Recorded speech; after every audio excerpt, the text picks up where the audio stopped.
everyone. Hope everyone's having a great day. Come on, come on, everyone. We are at Wednesday. 2 more days to go. We'll be on Friday, and then the much-awaited weekend will show up. So let's keep going. Um, if you're North America, hope you had a great Wednesday. Hope you're getting ready to get tucked in, and before you go to bed, please listen to this talk before you go to sleep. If you're in the West Coast and you're just wrapping up your day, then maybe pop in those earphones as you're getting home and just listen to me talk for a bit. Please do like, share, and subscribe on this channel. We work very hard to sort of bring you unfiltered commentary on largely Canadian local issues, but sometimes we look at global happenings as well as they sort of relate to Canada or Canadians, our daily lives over here. So, and yeah, of course, if you're watching from India, you're just interested to learn more and more about Canada, please do like, share, and subscribe to this channel. We will keep bringing you meaningful content. We will keep bringing you, not so clickbaity nonsense that shows up very often on a lot of streaming platforms. So at least you may agree, you may disagree with us, but yeah, what you'll get here is totally unfiltered. And yeah, as you can see, I talk extemporaneously. I don't really read off a script. It's not the most well massaged machinery. So yeah, you're getting raw and unfiltered over here. So if that's your cup of tea, please contribute and help this channel grow. All right, guys. So today's talk may actually feel a little bit like a rant rather than analysis, because a lot of the I saw this. Let me pull it up. Might as well. So let me right. So I saw this article on 1st of Feb in Vancouver Sun. BC NDP lead over Conservatives shrinks as more voters say province is on the wrong track. Right? Now, when I tried to find the actual poll, I actually couldn't get the entire document. Maybe it's behind a paywall. Maybe it's not completely released yet. Maybe it's only available to the media or something along those lines. But I just couldn't find the actual text. There are some things I do agree in this article, right? So a Lager poll to be released Monday. So maybe it came out on Monday. I should go hunting for this again. Said that they would vote for the NDP, while 38% who said they'd go with the Conservatives. So it looks like basically the difference between the two parties in terms of vote share is decreasing, right?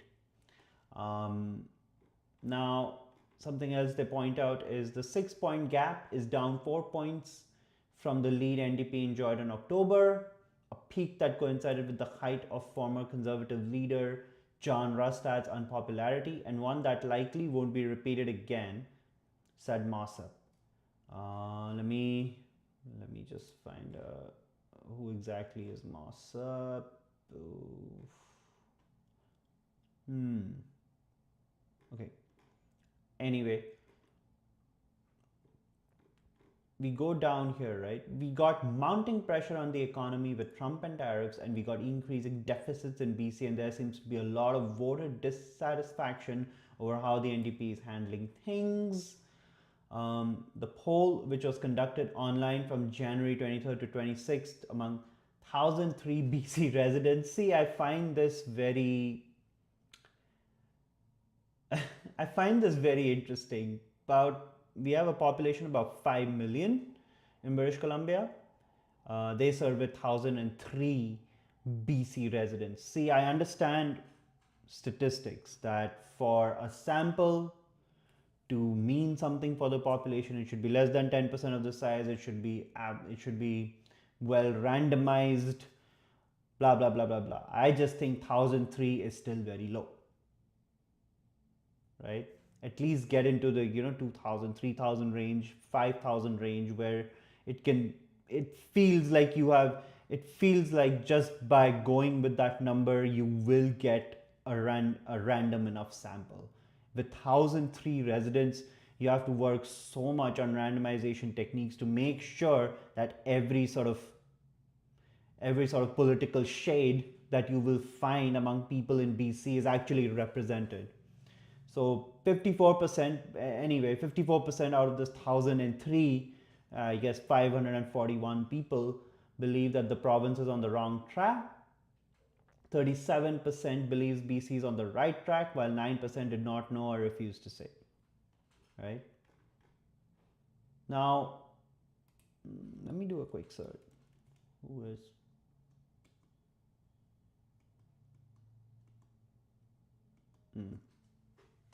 okay, I don't know who Mossop is supposed to be, but anyway, would have been good to know. But so there isn't much that the NDP can hang its hat on in terms of momentum. With disapproval ratings up, a growing sentiment the province is on the wrong path, combined with a drop in overall voter intention and a potential new leader on the horizon for the opposition party, who is Hamish Talford. We'll be seeing this gentleman so soon. Now, it's very difficult time. It's a very difficult time to be governing anywhere. Fair game, fair talk. Under the circumstances, they are holding up. You know, blah blah blah blah blah. Let's blame the NDP for everything wrong that's happening with the province. They did point out to a few legitimate things here. Let me go back up.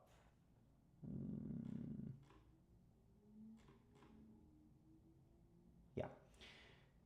Growing number of British Columbians say they disapprove of how the government is handling housing, healthcare, public safety, and other issues, according to this new poll, right? So I agree. Healthcare, well, yeah, I think I've beaten that. I've tooted that horn a lot of times, right? Like I've beaten that bush so many times that I'm just like, just go watch my previous lives on this, because I've done a whole deep dive live on what's wrong with healthcare in Canada, and this is a Canada-wide issue. BC is no exception to it. The most recent horrifying incident that actually got a lot of news actually happened in Alberta, not even in BC. So, but yeah, again, BC has walk-in clinics, which does not take any walk-in patients, and I've mentioned that clinic again and again in a couple of lives. So you can go check those out, because if I start talking about it, it'll just completely go in a direction that it'll be just really difficult to bring it back on topic. So by and large, right? Healthcare, fine. Public safety, okay. Other issues, fine. Whatever the poll says, right? Housing, we are seeing a decrease in prices across the GVA. Maybe not as much as the GTA, but it's definitely gone down. I'm a homeowner myself, so we recently got our assessment values, and it's dropped. It's dropped from what we paid for it. Of course, when you do buy a condo or you buy any house or anything, right, you will always end up paying a little more than the fair assessed value by the province for tax purposes. So, I mean, that is expected. But to say that, okay, housing is again a big crisis problem, it's becoming less and less of a problem because of the federal steps that have been taken to limit international students and then limit other types of temporary resident visas. Just, it's having a direct impact on rents and on mortgages. So yes, housing can still be improved. We definitely need more housing, but it's definitely not at the 2022 2023 levels where it was just it was unthinkable to even start getting into a condo, or if you're not earning upwards of like $200,000 a year, it was literally unthinkable that you'll even ever be able to get your own house or anything of that sort. It's coming into that reachable range. It will take a long time. It's not going to get fixed overnight, but I would say they are doing what they can. I mean, realistically. Healthcare, fine, big black dot. I'll totally give that. Public safety, uh, I might actually have a biased opinion on this. And the reason for that is, see, most of the rubbish that happens in the GVA largely, especially within Vancouver, is sort of restricted to that one area in East Hastings. You will hear on and off of stuff that happens down in Surrey, and then you'll get your, rarely you'll get some news that comes out of the other suburbs of Vancouver. If I compare it to a region like GTA, it's actually much lesser.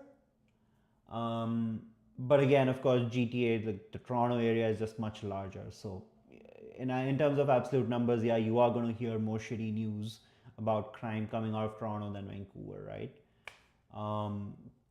Now, this could just be me not doing my homework correctly, but I have not heard of as many car thefts, carjacking cases that I've heard out of the GTA around the Vancouver area. So I would give that as a plus point to this region than what you keep hearing in Toronto. A lot of the news about crime and gun shootings and all that shit that we get actually comes out of the GTA. We have had incidents like the Cabs Cafe shooting. I think at least I know it happened once, if not another time. We have heard those incidents, but they are largely a one-off, maybe one in 4 or 5 months or so. It does not happen. It's not like an every week issue, right? There have been drug busts in the BC region. Not I actually haven't heard of any this year, but definitely last year and the year before that. So there have been busts, and the issue also is the revolving door sort of policy that's being followed. I'm not sure where we are with that, but again, when I think of crime, I've actually been subjected to a minor crime myself in BC, where someone came and I was away from my car. I had left it under a covered parking lot, and due to my infinite stupidity, I left my backpack on the passenger seat. I was gone for 45 minutes, came back, glass is smashed, the bag is taken, nothing ever recovered, right? So I won't say that it doesn't happen. It's not a bed of roses. But again, when we think of crime rates in the Vancouver area, especially at least in the Vancouver area, again, I've not ventured too much into the interior of BC. Full disclosure, my world revolves around, greater Vancouver area, sometimes go for a trip to Victoria, or, the touristy places, Tofino, etc., etc. But yeah, I've not been extensively in the interior. So again, I can't speak for those places. But again, crime, what we hear in Vancouver is basically expected almost in any big metropolitan area, right? So I mean, you go to New York, you'll hear more and more of this stuff. Chicago, LA, oh my god, like, right? You go to even Seattle, which is very much comparable to Vancouver, you'll hear of such nonsense. So I'm not seeing anything that is so out of expectation that we need to call out public safety, right? We take public transport pretty much 4 or 5 times a week. Sometimes even late into the night. Yeah, you'll have your occasional homeless person walk into the train, but again, stuff that you see everywhere else as well. It's nothing so different in Vancouver that, oh my God, it's a big concern. Now let's just move out of Vancouver, go somewhere else. It's not that bad. So as you can see, this article definitely has a tilt, right? And I'm okay with that. Like, I don't care about the political tilt of an article, because every media outlet will have a bloody tilt. There is very few media outlets, probably close to zero, who can actually be completely objective and neutral, because frankly that'll make them very boring, and then no one will go and read them, right? As audience for all this material, we also have to take responsibility. We click on clickbaity stuff, that's why we get more of clickbaity stuff, right? But this got me thinking, okay, let's see. Now it looks like Conservative Party, they came very close to winning the last provincial election. They lost by a hairline. They basically got most, if not all, of the seats in the interior of BC. And the reason they basically lost is because they lost in the GVA, Greater Vancouver area, and the southern part of Vancouver Island, which is where NDP dominated, right? So I got thinking that, okay, let's see, if not the NDP, then what is the Conservative platform offering? Largely speaking, fine, you can call NDP is not moving as fast as they should, and maybe that's a whole Canada-wide issue, not just a BC NDP issue on, just trade deals, right? But to the credit of Premier EB, he did go to India. Premier of Saskatchewan has been to India. I believe, I'm not sure about the Premier of Manitoba, but they are trying to get their provinces to have deals with India, which is a big buyer's market. And guess what? Canada has a lot of stuff that they can sell. And we have done a whole live on this again. So please go watch that one. I don't want to beat the bush and derail this one, right? So by any yardstick, we can definitely say that, okay, they are not doing a bad job. Are they doing a great job? No. But let's look at what the Conservatives have to offer here, right? I will show you guys something very interesting. And for those, for those of you who are listening, with your headphones, unfortunately, you'll have to see this. I will try to explain what's on the screen as much as I can. But yeah, you may just have to turn on the video on your cell phone or whatever, so that you can actually see what I'm sharing. It's pretty funny, and it's quite breathtaking, in fact. So firstly, let's go to their website, right? So here is the website of the BC Conservatives, right? So you go, just type in Google BC Conservatives, or if you're not in Canada, then this might not be the first link. So just type British Columbia Conservatives. This is the page I'll show up, conservativebc.ca. Trevor Halford, he's the interim leader of Conservative Party of BC. He is filling in the shoes of John Rustad, right? I wanted to see what they are proposing at this point. So I went into our party and then went into our platform, because this is the kind of link where they'll tell you, okay, what our manifesto is, like what we are going to actually do if we were to come into power, right?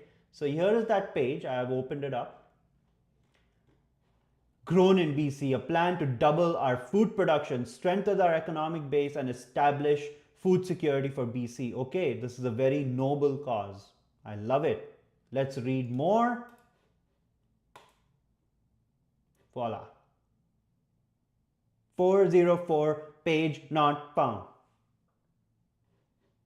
Maybe this is one off, right? Maybe it's just this particular link that's not working. Okay, what else do I like? I want to see the forestry for the future. I want to see the BC forestry industry start doing well again.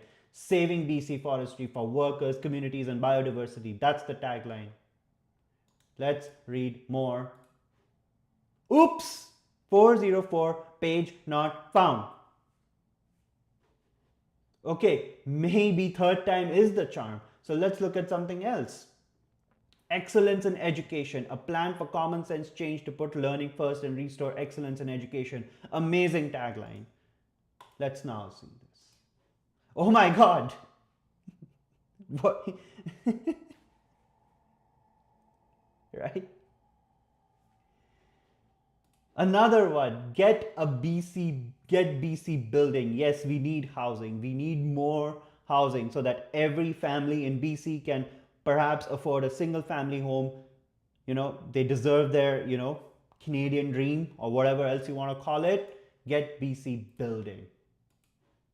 Oops, 404 page not found. I the article that I was just showing you guys, it came out on the 1st of Feb, right? 3 days in. Now today's 4th, so it's been 3 days, as I just said. So okay, maybe there was a weekend in the middle,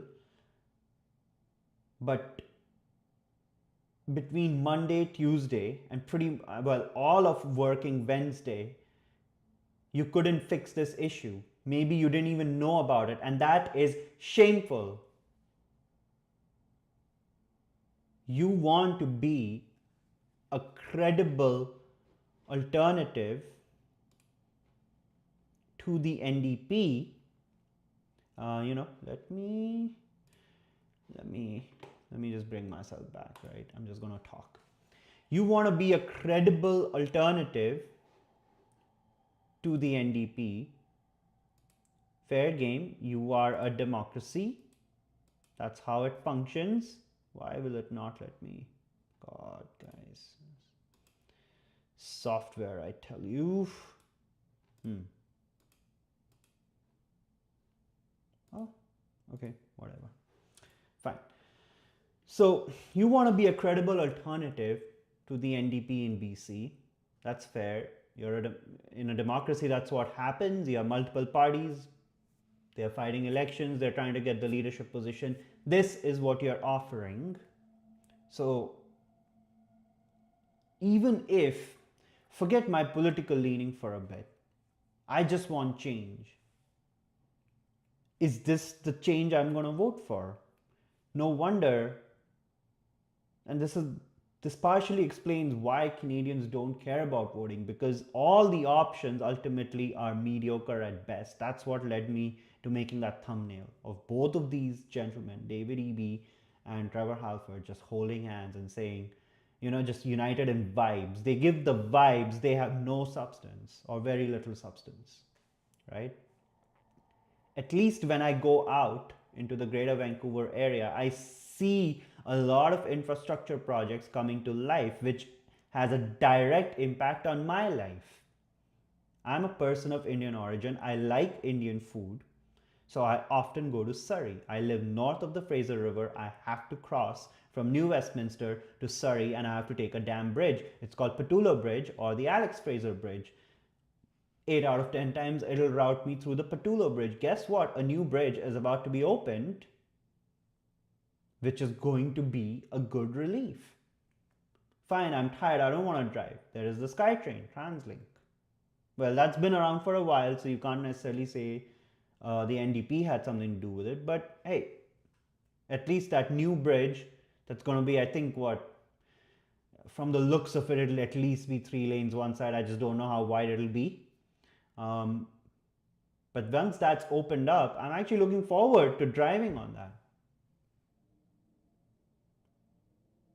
Once the Millennium Line extension gets opened up all the way to Broadway City Hall, I don't have to take an Uber to get to the airport, especially if I don't have too much luggage. I'm going for a weekend getaway. I'm going for a week to a relative's place where I'll have all the laundry facilities possible. So I'll take a small suitcase, shove it in the overhead bin in an aircraft.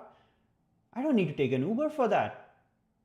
And all this is happening when the NDP is in power. I may not align with them politically. I may not even align at the federal level with the Liberals politically. But when I see, let me bring this up, guys.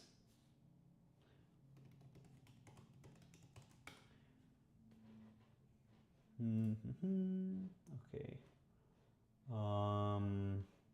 You know what? I will go this way on this. Okay.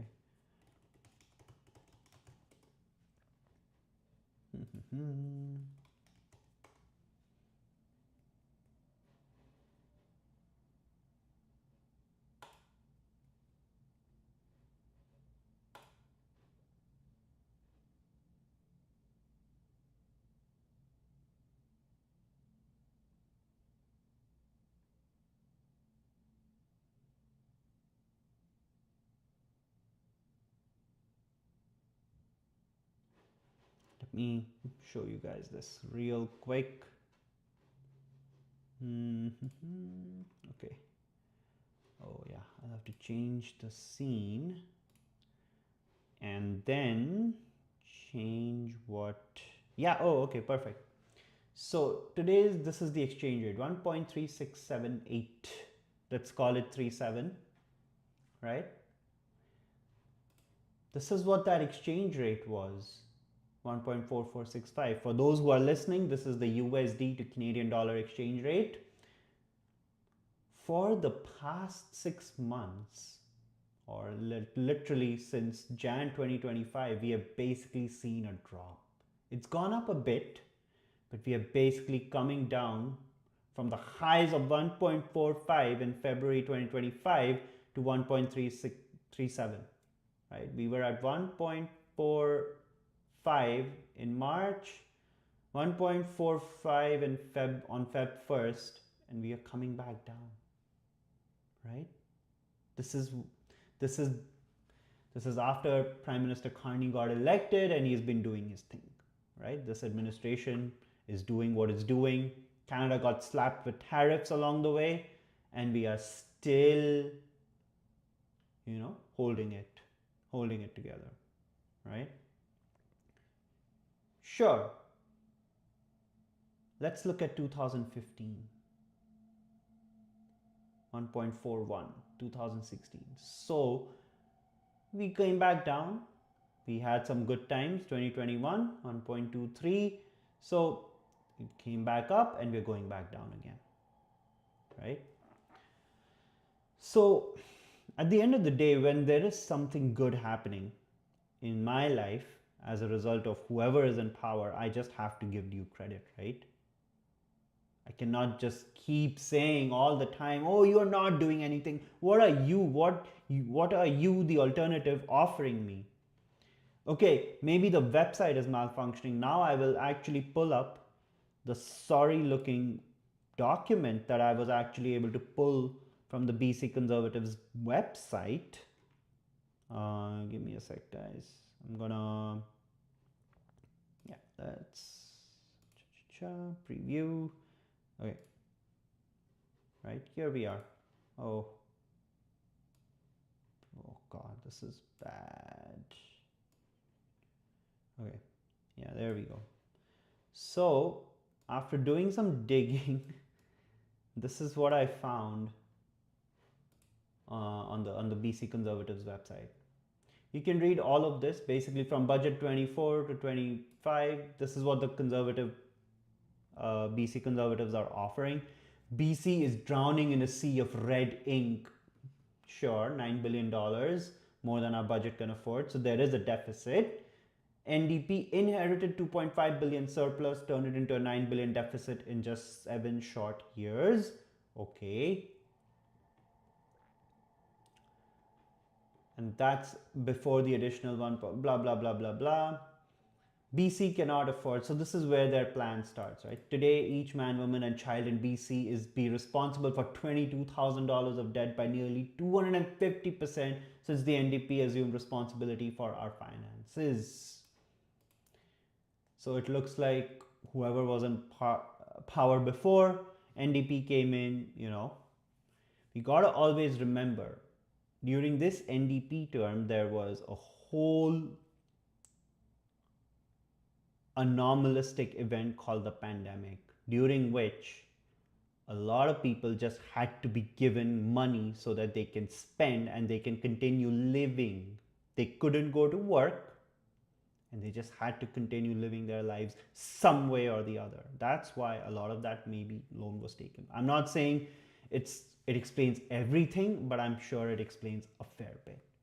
But again, there have been questionable NDP policies that have come and gone, like decriminalizing hard drugs. To their credit, they rolled it back. I guess because their sister state called Oregon also decided to roll it back in 3 years. But at least it got rolled back. I would love to see more work being done on this whole revolving door nonsense, where some ridiculous statistic, right? Like 40 criminals are committing 95%, 97% of the crime in Vancouver or something like that. So I would love to see that come under control. But again, let's see what the Conservative Party of BC is offering. BC cannot afford another 4 years of the NDP. To get BC's finances back on track, the Conservative Party of BC will return the BC budget to balance in its second term. And again, a lot of qualitative stuff, no quantitative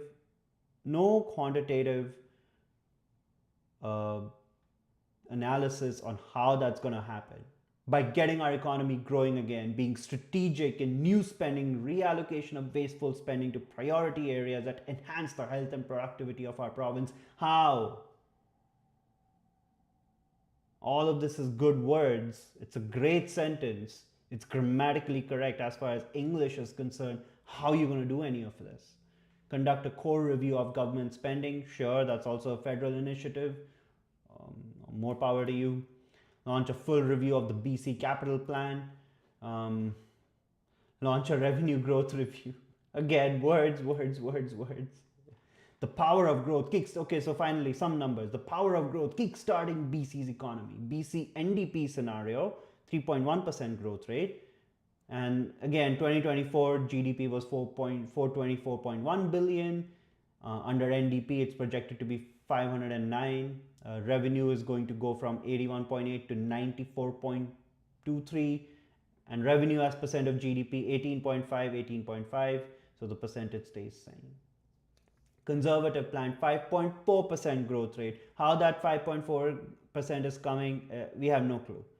And this story is going to get more interesting, right? So under the conservative plan, it's going to be 424.1 billion in GDP 2024 up to 581.5 billion in 2030.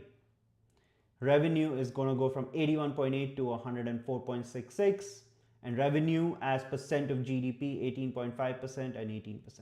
Fine, right? If BC had a government that took economic growth seriously, we'd have over 10 billion more per year for the services we need at no cost to taxpayers, okay? How? Just what are you going to do? Are you going to increase taxes so that you don't have to borrow?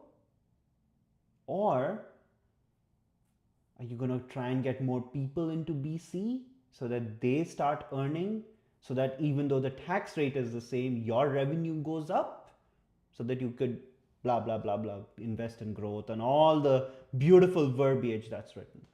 Now let's go down. Common sense change for BC platform commitments. Eliminate BC carbon tax. I actually am in favor of that. Don't get me wrong. I would love to see the carbon tax gone. I'm totally game for this, right? 3 billion return to British Columbians in budget 2025. If you get rid of the carbon tax, 3 billion will be returned to everyone. BC rent and mortgage rebate, $900 million returned to British Columbians in budget 2026. Cut the small business tax to 1%. All of these sound very nice, and I agree with those. I will always be in favor of lower taxes than higher taxes. If you have been following this channel, you know where we come from, right? How is this plan going to address any of this? We have been given no information by the BC Conservatives, right? Furthermore, as you go down this document, an estimated breakdown of operating budget implications in each major spending area is provided below. BC safe and secure. So this is an operating budget implication, meaning spending.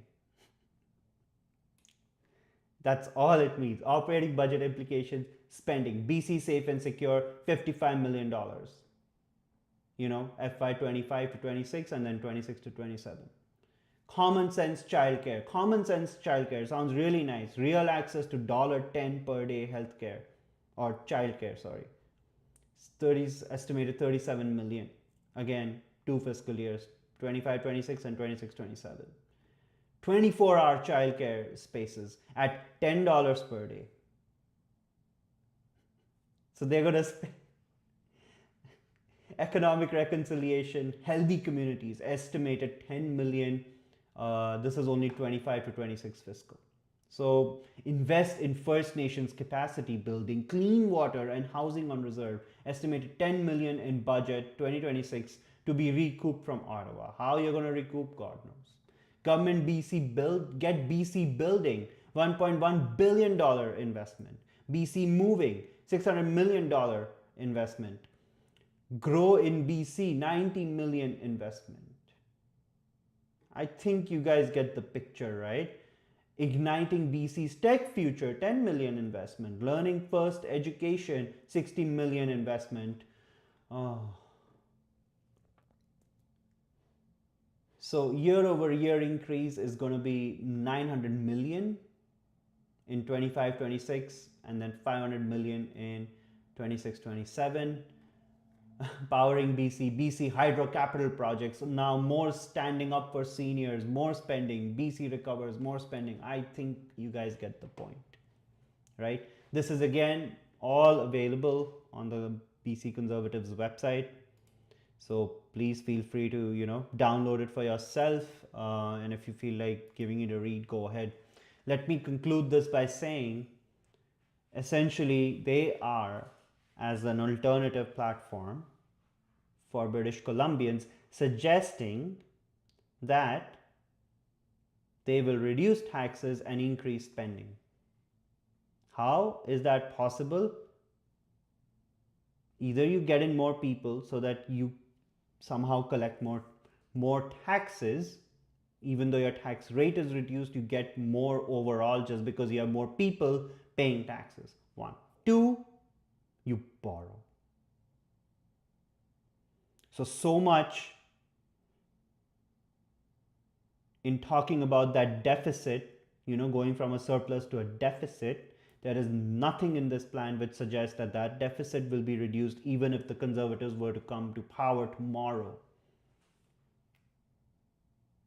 Look, I'm not trying to support one or the other. All I'm saying is, you look at either side, there's a lot of fluff, especially, and I guess, in every democracy, you should have options.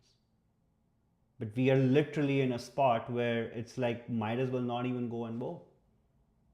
I'm not left with another option, right? At least when I go outside with the NDP in power, I do see something happening. At least some things are happening which affect my daily life. And by that extension, since I'm an average British Columbian by every metric, at least, people are benefiting. Yes, healthcare can become much better. That's a huge gaping hole. But hey, at least I'm getting a new bridge. At least I'm getting more connectivity from public transport. I don't have to use my car as much. Right? It's easy to just say, oh my God, they're doing it wrong or they're doing it badly. Yes, maybe they're not doing a great job, which can be argued. Yes, sure, things should be happening faster. But when you make such claims, make sure you have your back covered. Have a credible plan, not a bunch of not unreachable pages as soon as we want to read any more detail, and then one sorry looking appendix document which is saying we'll reduce taxes and spend more on a bunch of programs. How are you going to do that? This is a document a high schooler could have written, right? Especially with LLMs, I wouldn't be surprised if a ninth, 10th grader wrote this, right? Anyways, guys, as I promised, this was a bit of a rant. Overall, I don't know what it's going to take, but we just are going to need more sensible politicians enter the space all across Canada, not just BC. Ontario can become another one of its own videos, and maybe someday I'll do it, but just not today. But you know, when will we have leaders who are sincere about their realm, whatever they are fighting for, BC, the city of Vancouver, or whatever, city of Toronto, mayor position, premier position, running for a riding as a member of parliament or member of provincial parliament. It doesn't matter. But when will we just have people who are sincerely trying to, and maybe the MPs and the MPPs are, I have no doubt in their intention, but all I'm saying is, at least in our media, in our reportage, and and at least the communication that's put forward to us from the leading party and the opposition party just need to have more meat, so that they come across as sincerely trying to, maybe they have a perspective we don't agree with, maybe they have a perspective we agree with. At least it should be well articulated to the people. All right, guys, this is Abhi signing off. Hope you have a great rest of Wednesday, or if you're in India, hope you have a great Thursday. And don't worry, guys, weekend's just around the corner. We will get there. We will get there soon. All right, guys, thank you.